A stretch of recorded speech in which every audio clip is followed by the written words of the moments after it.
In April 2026, something happened in the global bond market that wasn't supposed to be possible.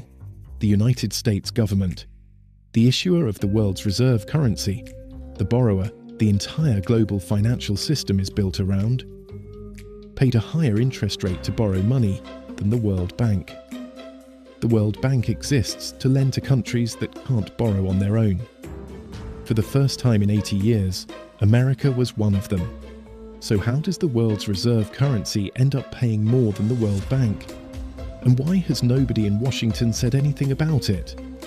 The official line is that American debt is manageable, that the dollar's reserve status guarantees permanent demand for treasuries, that every time a crisis hits, 2008, 2020, the tariff shock of 2025, money floods into US debt, not out of it.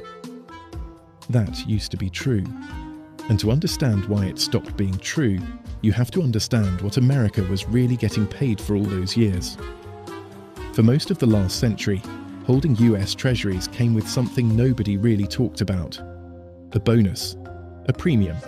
Economists call it the convenience yield. It worked like this. Because dollars are what the world uses to settle trade, hold reserves, and back up financial contracts, every government and every bank on earth needs a stockpile of dollar-denominated safe assets. And the safest dollar asset in the world was, by definition, a US Treasury.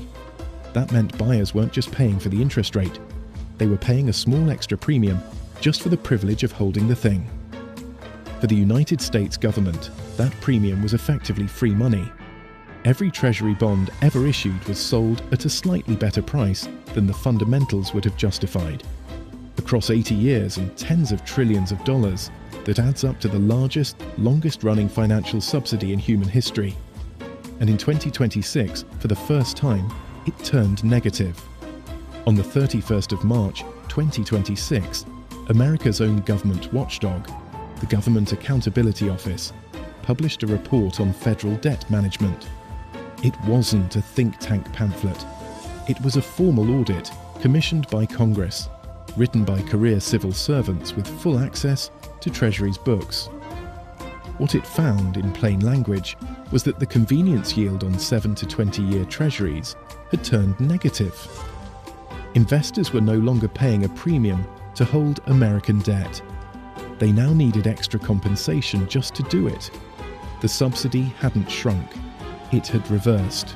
3 weeks later, the International Monetary Fund published its Spring 2026 World Economic Outlook and confirmed the same thing. What that means in practice is that a German pension fund or a Japanese insurer can now build a dollar-denominated position out of European or Japanese government bonds and earn more than they would on a direct US Treasury. The premium that used to exist just for being American is gone. A peer-reviewed working paper from the National Bureau of Economic Research, co-authored by economists from Harvard and the Federal Reserve itself, traced the collapse to one structural driver: supply. Every 5 percentage point rise in America's debt-to-GDP ratio cuts the convenience yield by nearly 1 full percentage point. Since 2008, that ratio has risen by more than 50 points. The arithmetic is not complicated, and the market has now started behaving like it knows.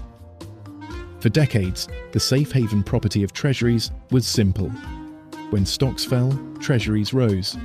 That inverse relationship was the foundation of every portfolio in the world. During the April 2025 tariff shock, and again during the February 2026 Iran war outbreak, treasuries sold off alongside equities, not against them. NYU Stern researchers confirmed it isn't noise. The hedge has broken. The safe haven is no longer safe. Here's what's actually happening underneath the politics. America's cheap borrowing has always rested on one structural condition. The world's demand for dollars exceeded the supply of dollar-denominated safe assets. Scarcity created the premium. Since 2008, the United States has issued an additional $25 trillion in Treasury securities. The scarcity is gone. And while supply was exploding, the buyer base was quietly changing. Foreign central banks, the price-insensitive buyers who held treasuries as a geopolitical obligation, have been pulling back. Hedge funds have replaced them. Hedge funds aren't holding treasuries out of loyalty to the dollar system. They're holding them for a yield pickup, and they're doing it with leverage. The moment the trade stops working, a margin call, a yield spike, a simultaneous unwind, they sell. All of them. At once. And then the Federal Reserve faces a choice no central bank should ever have to face. Let the market clear, which means yields spike and the government's borrowing costs become unmanageable. Or step in as buyer of last resort, which is the textbook definition of printing money to fund government spending.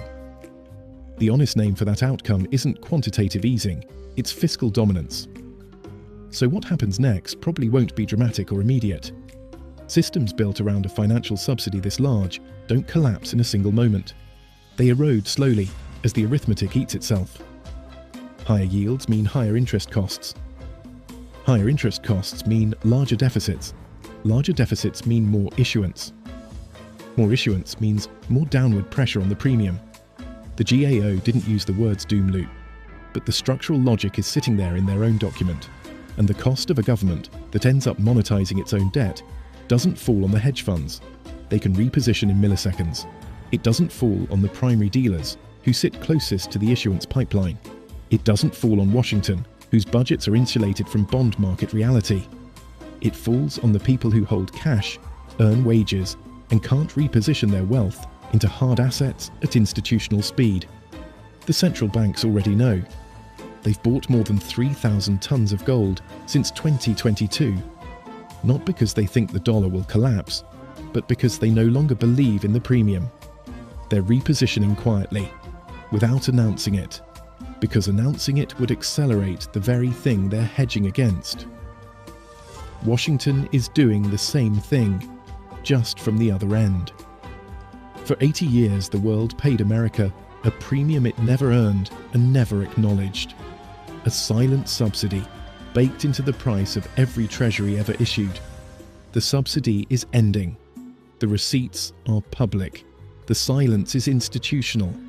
The most expensive thing in global finance right now isn't oil. It isn't gold. It's Washington's silence.